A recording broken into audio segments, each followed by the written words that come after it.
So what is ableism? Ableism is the discrimination of and social prejudice against people with disabilities based on the belief that typical abilities are superior. Notice that the term able-bodied isn't used. At its heart, ableism is rooted in the assumption that disabled people require fixing and defines people by their disability.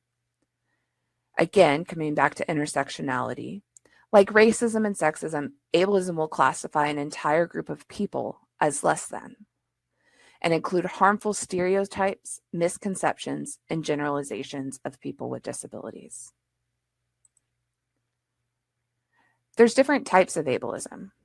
So we have the explicit, right, which is the hostile ableism. This can be shaming language, gestures of disgust, avoidance, outright aggression that manifests as brutality, hate crimes, that is targeting people because of their disabilities. So when we think of racism, sometimes we think of the extreme, hostile racism. Or if we think of ableism, sometimes we think of the extreme, hostile ableism.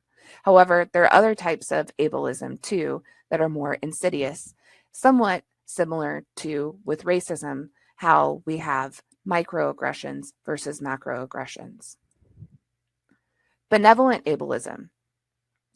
This is when we pity someone with a disability and we give them praise for doing everyday activities. I'm so proud of you for brushing your teeth or making your bed. This is also when we have this tendency to admire disabled people who have perceived to overcome their limitations by daring to appear in public. Another term for this is inspiration porn. When people learn my story and they learn the things that I've experienced throughout my life and the disabilities that I walk around with on a daily basis, many people will tell me that I inspire them. Most of the time, that is coming from a good place, right? No one is intentionally trying to use me as inspiration form. However, it can be unsettling that that's something that inspires them. Again, it goes back to that assumption that I need to be fixed. Then we have ambivalent prejudice ableism. So this is both positive and negative sentiments, right? We hold these conflicting beliefs about disability. In our heads, we acknowledge that disabled people should be treated with kindness and compassion, but then we may feel anxious or uncomfortable in their presence within our bodies or our emotions.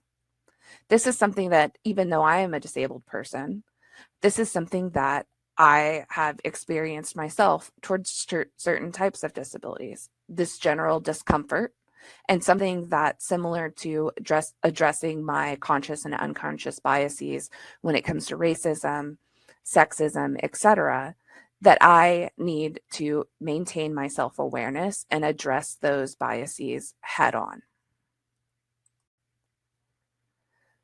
So these are some examples that we'll get into of what ableism looks like, sounds like, and feels like.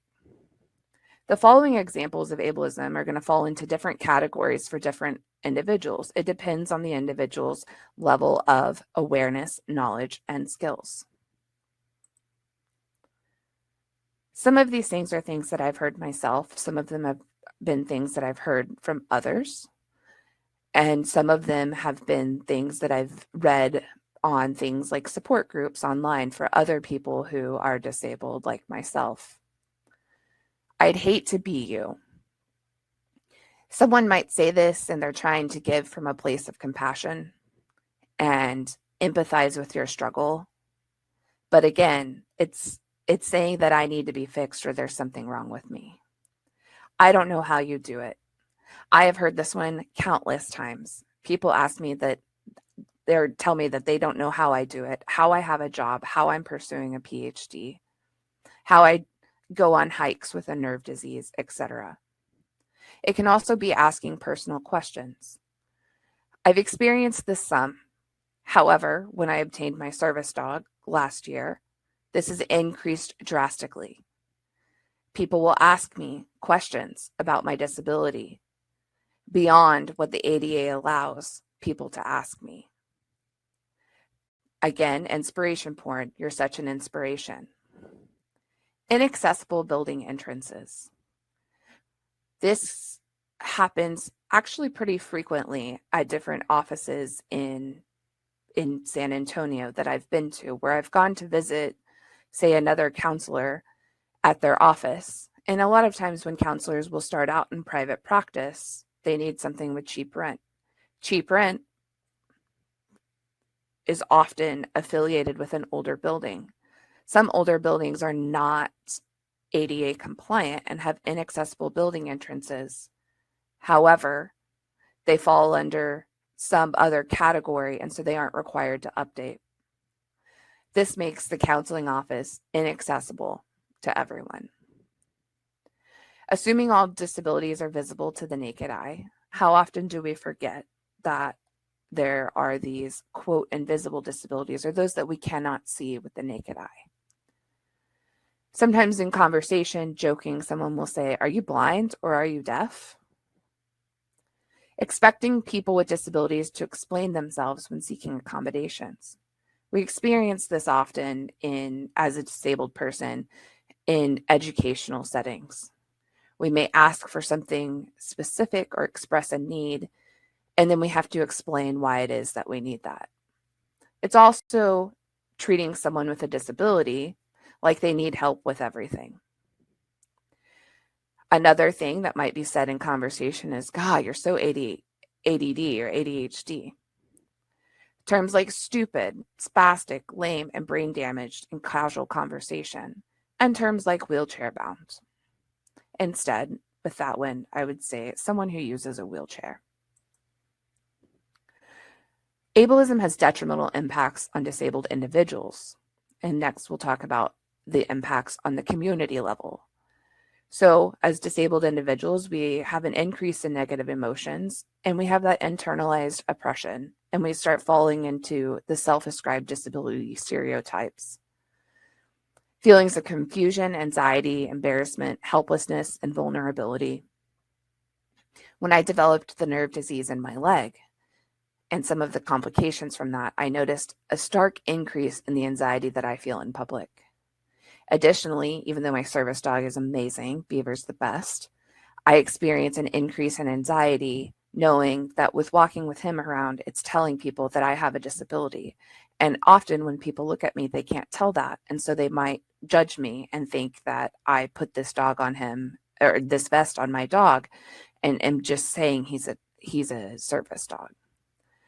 There's such an increase in medical errors, including improper diagnosis and death, feelings of shame, damage to assistive equipment. When I first broke my leg, even though that was considered a temporary disability, I went to a conference in Orlando, Florida. When I flew there, I was in a wheelchair. When I received my wheelchair, one plane ride away, it was torn to shreds, and I had to figure out what to do when I got there because my wheelchair was broken. If you do any Google search about damage to assistive equipment, particularly in airlines, you'll see this is very rampant. Dehumanization, neglect, abuse, exclusion, and exploitation. Objectification and inspiration porn, like we talked about. Inaccessibility to healthcare, education, employment, and other resources and opportunities. At one of my previous places of employment, before I started private practice, and when I was in a wheelchair, I was told I was unable to work until I was 100% able-bodied because I was at risk if I saw clients while I was in a wheelchair. It's important to note that I never felt threatened in that place whatsoever when it came to clients, and I was completely capable of doing my job. Social invisibility, isolation, disconnection, and a sense of unlovability. We've seen a stark increase in this, particularly throughout the COVID-19 pandemic. How does it impact the community? Ableism is used to justify forced institution, treatment, or guardianship of disabled individuals. There's also a gatekeeping of disability resources. In order to receive disability assistance, you have to go through SSDI. I personally was denied SSDI multiple times, even though I was unable to work at the time, for years at a time, and spent more days in a hospital per year than outside of the hospital. Other people have also experienced this difficulty. Beyond SSDI, there's other disability resources that people have difficulty accessing because of the gatekeeping. There's also a wasting of resources. There's this focus and search for cures rather than support and accommodations. There's an excellent book called My Body Is Not a Prayer Request that also talks about this. There's an increase in disability hate crimes, which, by the way, go underreported to the extreme.